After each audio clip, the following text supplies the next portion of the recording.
everybody, how are you all? Welcome once again to my channel Krishna Singh देव। आज हम यहाँ मिल रहे हैं क्लास 12 के स्टूडेंट्स के लिए एंड हम लोगों ने एक चैप्टर का रिवीजन चालू कर रखा है बच्चों, which is called issue of shares. Issue of shares अपने आप में बहुत इंपॉर्टेंट चैप्टर है। Whether you belong to ISC board और you belong to CBSE board, इन दोनों ही बोर्ड्स में इस चैप्टर की अच्छी खासी वेटेज है। अगर आपने पिछली वीडियो मिस करी है तो उसकी लिंक डिस्क्रिप्शन बॉक्स में जरूर देख लेना। That was discussion and solution of the issue of shares question of ISC sample paper for 2020-23। आज हम लोग क्या करने वाले हैं? आज हम लोग सीबीएसई के सैंपल पेपर के कुछ क्वेश्चंस लेने वाले हैं। सीबीएसई के सैंपल पेपर में कुल मिलाकर के 4 क्वेश्चन इश्यू ऑफ शेयर्स से है, जिसमें एक क्वेश्चन मल्टीपल चॉइस क्वेश्चन है एंड एक क्वेश्चन एक्चुअली फाइनल अकाउंट्स का है, लेकिन वहां पर इश्यू ऑफ शेयर्स के बारे में ही प्रेजेंटेशन बताया हुआ है, तो उसे भी मैं इश्यू ऑफ शेयर्स से ही एसोसिएट करके करने वाली हूँ। और 2 क्वेश्चन विद चॉइस है, मतलब एक ही क्वेश्चन है उसमें चॉइस है, तो वो दोनों ही क्वेश्चन हम लोग करेंगे। आज की वीडियो में मैं सिर्फ उसमें से 2 क्वेश्चन करूंगी, एक छोटा क्वेश्चन मल्टीपल चॉइस क्वेश्चन और दूसरा बड़ा क्वेश्चन जो कि 6 मार्क के लिए। तो ये वीडियो फर्स्ट पार्ट है। सेकंड पार्ट में आप लोगों को बाकी के 2 क्वेश्चंस मिल जाएंगे। And yes, let me tell you, CBSE है सुनकर के आईएससी वाले बच्चे जो देख रहे हो छोड़ के मत भाग जाना, क्योंकि आपके लिए इक्वली इंपॉर्टेंट है। आपके सिलेबस का भी इश्यू ऑफ शेयर्स इतना ही पार्ट है जितना कि सीबीएसई का है, एंड कोई भी डिलीशन और एडिशन नहीं है, दोनों का बिल्कुल सेम टू सेम सिलेबस है। तो आईएससी बोर्ड या सीबीएसई बोर्ड दोनों के लिए वीडियो रिलेवेंट है। Now without wasting any more time we are going to the sample question paper। यहाँ पर मेरे पास sample question paper खुला हुआ है and I have reached to question number 7 over here। ये देखिए क्वेश्चन नंबर 7 बहुत ही सिंपल कॉन्सेप्ट के ऊपर पूछा गया क्वेश्चन है, येट वेरी इंपॉर्टेंट कॉन्सेप्ट। अगर आपको पता नहीं है तो आप इसे नहीं कर पाएंगे। ये कौन सा कॉन्सेप्ट है ये मैं आपको बता देती हूँ। ये कॉन्सेप्ट है कि as per the SEBI guideline, issue of shares can be done by a company only if it gets 90% subscription। अगर 90% से कम सब्सक्रिप्शन होता है, then whole subscription has to be cancelled, whole issue of share has to be cancelled, and company has to do the procedure once again, and that is the reason company appoints underwriters and brokers, etc. In this question, they have given you a situation and they are asking you whether the company can issue the shares or no, and in which particular condition company cannot issue the shares, it will have to cancel the whole procedure। मतलब जहां पर भी 90% से कम होगा। तो ये 90% वाला concept है बहुत छोटा सा, लेकिन पूरे 1 मार्क के लिए ये क्वेश्चन आया हुआ है। एंड 1 मार्क को कम समझने की गलती बिल्कुल मत करिए। 99 और 100 के बीच में भी एक ही मार्क्स होता है, एंड आपका जो भी पासिंग मार्क है उसके और उससे पहले वाले में भी एक ही नंबर का डिफरेंस होता है। एक मार्क्स, आधा मार्क्स मैं बोलूंगी, बहुत इंपॉर्टेंट है फॉर योर बोर्ड एग्जामिनेशन। चलिए, let us read the question। Attire Limited issued a prospectus inviting applications of 12,000 shares of ₹10 each, payable ₹3 on application and 5 on allotment and balance on call।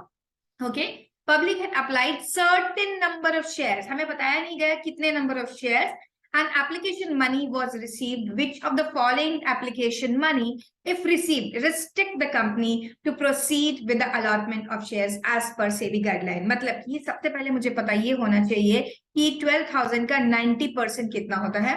12,000 का 90% होता है बेटा 10,800 shares. मतलब इतने shares के लिए at least application money आनी चाहिए। उससे ज्यादा के लिए आया कोई प्रॉब्लम नहीं है, इतने की आए कोई प्रॉब्लम नहीं, इससे कम के लिए आया अगर 10,400, 10,100, 10,000 इतने के लिए एप्लीकेशन आई, then company can not proceed with the issue of share. चलिए, अब हमें ये पता चल गया कि 12,000 का 90% इज 10,800। अब हम यहाँ पर सबको डिवाइड करेंगे बाय 3, क्योंकि एप्लीकेशन मनी वाज 3, एंड देखेंगे कौन सा ऐसा नंबर है जो कि 10,800 से कम है।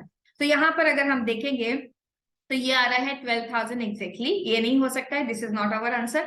यहाँ पर अगर हम देखेंगे तो यहाँ पर आ रहा है 15,000, ये भी आंसर नहीं हो सकता है। यहाँ पर देखेंगे तो आ रहा है 10,800, this is also not my answer. यहाँ पर आ रहा है 10,000 से कम, इसका मतलब this C part is my answer, because minimum subscription should have come for 10,800 shares, और यहाँ पर एप्लीकेशन आई है सिर्फ 10,000 शेयर्स के लिए, then company can not proceed further with the issue of shares, company will have to cancel the whole procedure. तो देखिए कितना अच्छा डिजाइन क्वेश्चन है और कितने अच्छे तरीके से पूछा गया है। आपका कॉन्सेप्ट भी क्लियर हो रहा है, and you should have seen this kind of question, तभी आप इसको आप अगर एग्जाम में पहली बार देखेंगे तो थोड़ा दिमाग लगाना पड़ेगा, लेकिन इस तरीके के क्वेश्चन आप देखिए। सीबीएसई के जितने भी सैंपल पेपर है काफी अच्छे से डिजाइन है, आप वहां से देख करके इसको समझ सकते हैं। चलिए, ये हो गया आज का पहला क्वेश्चन। मैंने आपको प्रॉमिस किया हुआ था कि मैं आपको दूसरा क्वेश्चन भी कराऊंगी। दूसरा क्वेश्चन मैं यहाँ लिखकर नहीं कर सकती, मैं आपको नंबर बता देती हूँ। ये है क्वेश्चन नंबर 23। क्वेश्चन नंबर 23 जो बड़ा क्वेश्चन है वो ये है। यहाँ पर मैं इसे अपने वन नोट में ले आई हूँ। यहाँ पर मैं आपके साथ ये क्वेश्चन सॉल्व करने वाली हूँ। ओके, तो अब हम यहाँ पर क्या कर रहे हैं, हम लोग ये क्वेश्चन नंबर 23 रीड कर रहे हैं। ये वही क्वेश्चन है जो 6 मार्क के लिए आया है, और इसके ऑप्शन में भी एक क्वेश्चन है। ऑप्शन वाला क्वेश्चन नेक्स्ट वीडियो में करेंगे। देखिए, Hauter Limited was registered with an authorized capital of 2 lakh equity shares of 100 each. The company offered 60,000 shares of public subscription at 25% premium. तो 100 रुपए के शेयर पे 25% मतलब 25 रुपए का प्रीमियम 125 पे शेयर को इश्यू किया गया। हर एक स्टेप पे जब आप क्वेश्चन को पढ़े तो आपको माइंड मैपिंग करते जानी है कि क्वेश्चन क्या क्या पूछ सकता है। अभी तक मैंने क्वेश्चन पूरा पढ़ा नहीं है, मैंने जैसे ही 2 लाख ऑथराइज कैपिटल देखी, मेरे दिमाग में ये बात भी आनी चाहिए, अगर इसमें बैलेंस शीट का एक्सट्रैक्ट पूछ लिया जाए तो ये बैलेंस शीट के एक्सट्रैक्ट में ये इन्फॉर्मेशन कवर होने वाली है। ओके, 60,000 शेयर इश्यूड कैपिटल है, कितने का है, शेयर का इश्यू प्राइस भी हमने यहाँ तक देख लिया। अब आगे चलते हैं, आगे पढ़ते हैं। The share was payable ₹40 on application. Okay, application money on allotment and balance on allotment. अब अलॉटमेंट पे कितना आएगा भाई, 125 रुपए का शेयर था, अलॉटमेंट पे हम लोग 40 रुपए माइनस करके बोलेंगे 85 आएगा। इस 85 में 25 जो है एसपीआर से रिलेटेड है, और 60 रुपीज जो है वो है रिलेटेड टू शेयर कैपिटल से रिलेटेड है। इतना काम आपको दिमाग में करते चलना है। with the premium, public had applied 85,000 share. Over subscription हो गया. Pro rata allotment was made in 5:4 and remaining application were sent of regret, letter of regret. यही है इस क्वेश्चन की जान बच्चों, इसे कर लो स्टार मार्क, यही है इस क्वेश्चन की जान। इस क्वेश्चन ने आपको ये तो बता दिया कि कितने नंबर ऑफ शेयर्स पब्लिक ने अप्लाई करे, लेकिन ये नहीं बताया क्या ये पूरे 85,000 शेयर्स का हमने प्रोरेटा अलॉटमेंट कर दिया, नहीं, उन्होंने एक रेशियो दे दिया आपको। यहाँ पर मिस्टेक क्या होती है, इनफैक्ट मैं आपको ऑनेस्टली बोल रही हूँ, जब पहली बार मैंने क्वेश्चन देखा था मैंने भी मिस्टेक कर दी थी कि मैंने 85,000 से मल्टीप्लाई कर दिया था 5/4 करोड़। नहीं करना है वैसा बेटा। यहाँ पर जो number of shares apply company issue कर रही है ना, इश्यूड नंबर ऑफ शेयर्स के साथ मल्टीप्लाई करेंगे, 60,000 मल्टीप्लाइड बाय 5/4, तो ये जो नंबर आ रहा है ना 75,000, ये है नंबर ऑफ शेयर्स जिनको हमने प्रो रेटा पर अलॉटमेंट किया हुआ है। एंड बाकी नंबर ऑफ शेयर्स जितने थे बचे हुए 10,000 शेयर्स, उनको हमने रिजेक्ट कर दिया। ये है इस क्वेश्चन की जान। बाकी नीचे वाला पार्ट आपने बहुत बार देखा हुआ है, ऐसे क्वेश्चन हर जगह हर समय फीचर के क्वेश्चन इसी तरीके से आते हैं। यहाँ पर नंबर ऑफ शेयर्स दिया जाएंगे कि फलाना फलाना शेयर होल्डर ने इतने शेयर्स के लिए अप्लाई किया था, उसके इतने शेयर अलॉटेड हुए और उसने अलॉटमेंट मनी नहीं दी और उसके शेयर फॉरफिट किए। सेकेंड वाला पार्ट डिफिकल्ट नहीं है, सेम टाइप ऑफ क्वेश्चंस आपने देखे हुए हैं, इजी है ऐसा भी नहीं बोलूंगी, बट हाँ ऐसा काफी रिपीटेड है, ये काफी बार है। ऊपर वाला पार्ट ज्यादा इंपॉर्टेंट है। चलिए तो हम लोग पहले अपना वर्किंग नोट कर लेते हैं। मैं यहां पर आपको बता रही हूँ number of shares applied and यहां पर बता रही हूँ अलॉटेड नंबर ऑफ शेयर्स। यहां पर हम लिखेंगे money transferred to share capital, फिर मैं लिखूंगी एक्सेस एडजस्टेड ऑन अलॉटमेंट और यहां लिख देती हूँ रिफंड। ओके, सबसे पहले मेरे पास 75,000 शेयर्स हैं जिनके ऊपर प्रो रेटा अलॉटमेंट किया। ये 75 आया कैसे, 60,000 मल्टीप्लाइड बाय 5/4 करने पर 75,000 है। इनको अलॉट कितना गया, 60,000 शेयर्स अलॉट किए गए, तो इन्होंने हमें पैसा कितना दिया होगा, 75,000 मल्टीप्लाइड बाय 3 रुपीज नहीं 40 rupees per share, 40 rupees per share, 30 lakh rupees इन्होंने हमें दिया। लेकिन ओके सॉरी, यहाँ पर मैंने रिरेज करना पड़ेगा मुझे, यहाँ पर 30 लाख नहीं लिखूंगी, यहाँ पर मुझे लिखना पड़ेगा जो अमाउंट शेयर कैपिटल में ट्रांसफर हो रहा है। तो यहाँ पर मैं लिखूंगी 60,000 मल्टीप्लाइड बाय 40 मतलब 24 लाख में यहाँ पर लिखूंगी, और जो बाकी का 6 लाख है उसे हम एडजस्ट करेंगे अलॉटमेंट के टाइम, क्योंकि एक्सेस एप्लीकेशन मनी आ गई है। ठीक है, तो यहाँ पर जो एक्सेस थे कितने थे भाई, 15,000 शेयर्स ने एक्सेस पैसा दिया हुआ था, उसे हम क्या करेंगे अलॉटमेंट के टाइम एडजस्ट कर लेंगे। यहाँ कुछ भी रिफंड नहीं होगा, रिफंड होने वाला है सेकंड प्लेस पर। यहाँ पर बचे हुए हैं 10,000 शेयर। ये 10,000 कैसे आया मैंने, ये देखिए 85,000 की एप्लीकेशन आई थी, उसमें से ऊपर 75 को टैकल कर लिया है, बचा हुआ 10,000 है। ओके, 10,000 को हम लोग कुछ भी अलॉट नहीं किया, तो उनके पास से कोई भी मनी ट्रांसफर नहीं हो रही है। कहाँ पर, शेयर एप्लीकेशन की कोई भी मनी ट्रांसफर नहीं हो रही है। शेयर कैपिटल में एक्सेस का कोई सवाल ही नहीं है, रिफंड किया जाएगा। कितना रिफंड किया जाएगा, ये जो 10,000 शेयर्स हैं इन पर 40 रुपीज पर शेयर, मतलब कि 4 lakh rupees will be refunded. I hope ये आपको क्लियर है, ठीक है। इसे आप ऊपर एडजस्टमेंट टेबल करके टेबल को थोड़ा सा और एक आध कॉलम और डाल के एप्लीकेशन मनी रिसीव एक्सेस वैसे भी कर सकते हैं। जैसा भी प्रेजेंटेशन आपको ठीक लगता है आप वैसा कर सकते हैं, क्योंकि ये वर्किंग नोट है तो जरूरी नहीं है कि आप एनालिसिस टेबल पूरा वैसा का वैसा बनाए। Okay, now I am starting with the entries. मुझे माफ करिए, टाइम की कमी की वजह से मैं यहाँ पर एंट्रीज प्रॉपर फॉर्मेट नहीं करूंगी, मतलब कि आपका जर्नल का फॉर्मेट नहीं बनाऊंगी और नरेशन नहीं लिखूंगी, क्योंकि मैं अज्यूम करती हूँ इस स्टेज तक आते आते सारे बच्चों को ये अच्छे से आ चुका है। चलिए, तो मैं कर रही हूँ बैंक अकाउंट डेबिट। पहली एंट्री में to share application. Share application में मुझे मल्टीप्लाई करना होगा 85,000 शेयर्स के साथ। क्यों 85,000 शेयर्स के साथ मुझे मल्टीप्लाई करना होगा, क्योंकि एप्लीकेशन आई थी 85,000 शेयर्स के लिए ही। तो 85,000 मल्टीप्लाइड बाय 40 करने पर आता है 34 लाख। ओके, 34 लाख मैंने यहाँ लिख दिया। ओके, अब इस 34 लाख में से कुछ पार्ट एप्लीकेशन का अलॉटमेंट की तरफ एडजस्ट होगा एंड कुछ पार्ट रिफंड किया जाएगा, कुछ पार्ट शेयर कैपिटल में ले जाया जाएगा। तो यहाँ पर एंट्री है शेयर एप्लीकेशन अकाउंट डेबिट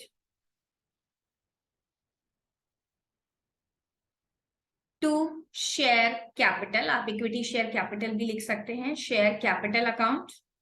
यहाँ तो आ जाएगा 34 लाख ओनली। यहाँ पर आ जाएगा 60,000 मल्टीप्लाइड बाय 40। ये अमाउंट मैं कहाँ से ले सकती हूँ, ऊपर जो मैंने टेबल बनाया था वहां ये अमाउंट मैंने लिखा था, वहां से दोबारा ले सकती हूँ मैं। टू शेयर अलॉटमेंट, वो टेबल बनाने का फायदा यही होता है कि आप वहां से ले सकते हैं डायरेक्टली। 15,000 मल्टीप्लाइड बाय 40, हमने देखा था 6 लाख रुपीज हम रिफंड कर रहे हैं, नॉट 6 लाख रिफंड करे, एडजस्ट कर रहे हैं अलॉटमेंट पे। और रिफंड कितना कर रहे हैं, बैंक में रिफंड कर रहे हैं 10,000 शेयर्स के लिए जो मनी थी, मतलब 4 lakh rupees we are refunding.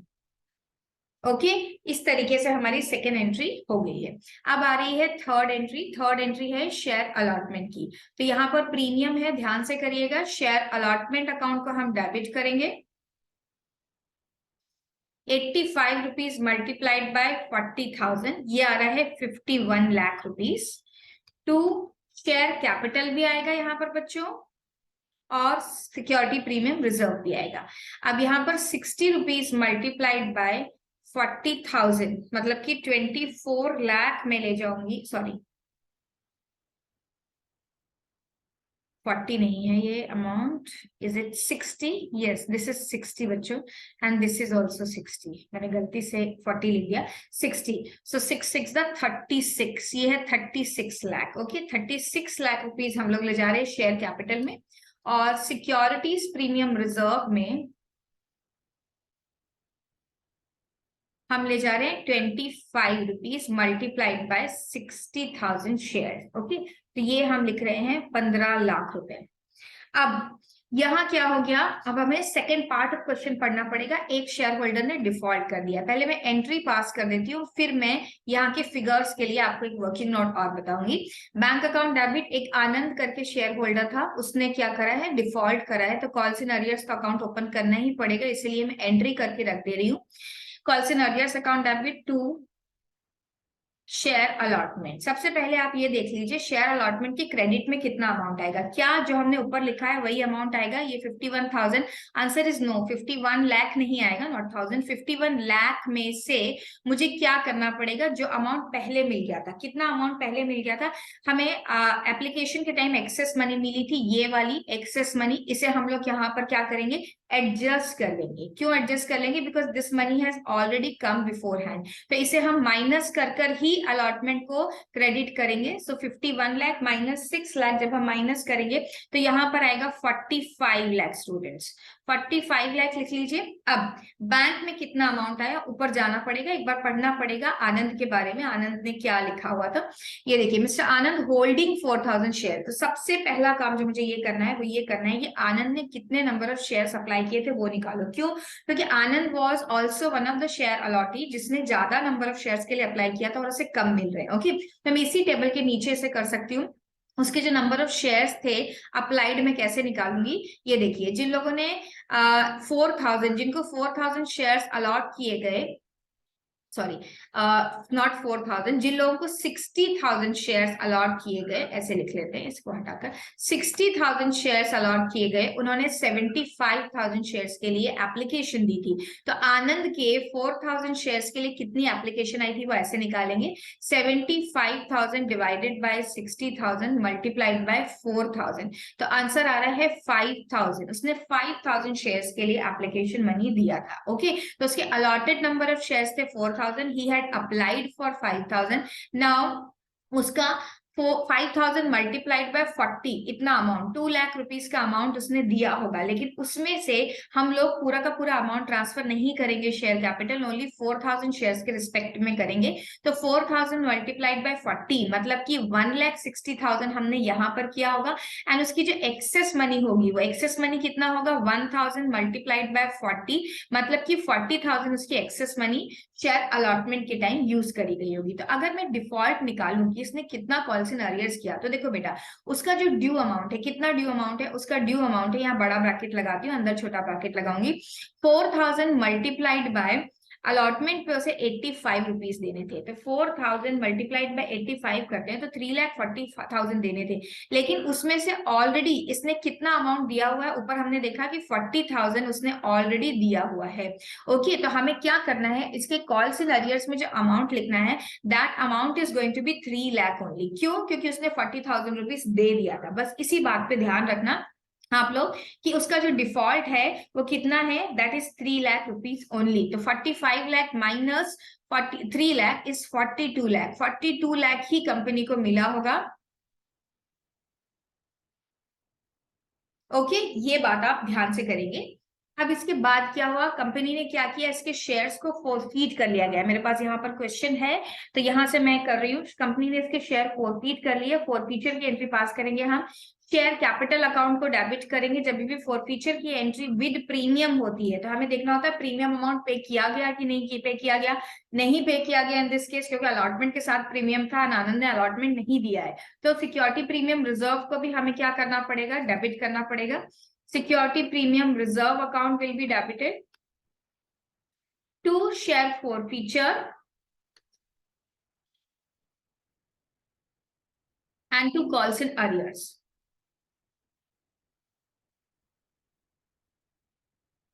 अब यहां देखिए, शेयर कैपिटल में 4,000 मल्टीप्लाइड बाय 100 रुपीज का शेयर था, 4 लाख अमाउंट आएगा। सिक्योरिटी प्रीमियम रिजर्व में 25 रुपीज का अमाउंट था, 1 लाख रुपीज आएगा। Share forfeiture, how much amount he had paid, मैं यहाँ पर लिखूंगी 5,000 because he had applied for 5,000 shares, so he had paid actually 2 lakh share, 2 lakh rupees का amount. And calls in arrears में जो अमाउंट हमने कैलकुलेट किया था वो आया था 3 lakh rupees, he hasn't paid. तो ये 3 लाख रुपीज यहाँ लिख दूंगी। यही वाला जो पॉइंट है वो यहाँ पर आ जाएगा, इसलिए मैं इसे दोबारा से पूरा एक्सप्लेन करके नहीं लिख रही हूँ। ओके, तो ये हो गई हमारी फोरफीचर की एंट्री। अब हमने इसके शेयर्स को रीइश्यू भी किया। चलिए दोबारा से क्वेश्चन में पढ़ते कितने शेयर्स को रीइश्यू किया गया। इसमें से 3,000 शेयर्स को रीइश्यू किया गया एट अ डिस्काउंट ऑफ 20, मतलब 100 रुपए का शेयर 80 रुपए पर रीइश्यू किया गया। अब यहाँ पर हम लोग रीइश्यू की एंट्री पहले पास कर लेते हैं, फिर उसके फिगर्स को हम लोग फिल कर लेंगे। ये देखिए, ये एंट्री है मेरे पास रीइश्यू की। रीइश्यू की एंट्री होगी बैंक अकाउंट डेबिट, एंड क्योंकि डिस्काउंट दिया है तो शेयर फॉरफीचर को भी मुझे डेबिट करना पड़ेगा। Share forfeiture account debit to share capital. Share capital के सामने तो मैं 3,000 मल्टीप्लाइड बाय 100 लिख दूंगी। 3,000 मल्टीप्लाइड बाय 100 मतलब कि 3 लाख रुपीज मैं यहाँ पर लिख दूंगी। बैंक के सामने मुझे लिखना पड़ेगा 3,000 मल्टीप्लाइड बाय 80 मीन्स 2,40,000। तो जो बचा हुआ अमाउंट है 20 रुपीज का, 3,000 मल्टीप्लाइड बाय 20 वो हम शेयर फॉरफीचर से ले लेंगे। तो यहाँ आ जाएगा 60,000 रुपीज। बच्चों मुझे लगता है ये कॉन्सेप्ट आपको अभी तक अच्छे से आ गया होगा। एंड इसी कॉन्सेप्ट के ऊपर अगर आपको मेहनत आपको मेहनत करनी है। अगर नहीं आया है तो इसी के ऊपर आप बहुत ध्यान दें। अब हमें ले जाना है शेयर फॉरफीचर का बैलेंस जो है in respect of 3000 share to capital reserve. Okay, तो सबसे पहले मैं एंट्री पास कर लेती हूँ और फिर उसके बाद मैं आपको बता देती हूँ कि इसका कैलकुलेशन कैसे करेंगे। Share forfeiture account will be debited to capital reserve. अब यहाँ पर ध्यान रखिएगा कि ऊपर जो शेयर फॉरफीचर अकाउंट में बैलेंस लिखा हुआ है उसमें से आप 60,000 डायरेक्ट माइनस करके ना ले जाए, क्योंकि मेरे पास ऊपर जो था 4000 शेयर के रिस्पेक्ट में पता था कि कितना अमाउंट मिला है भाई।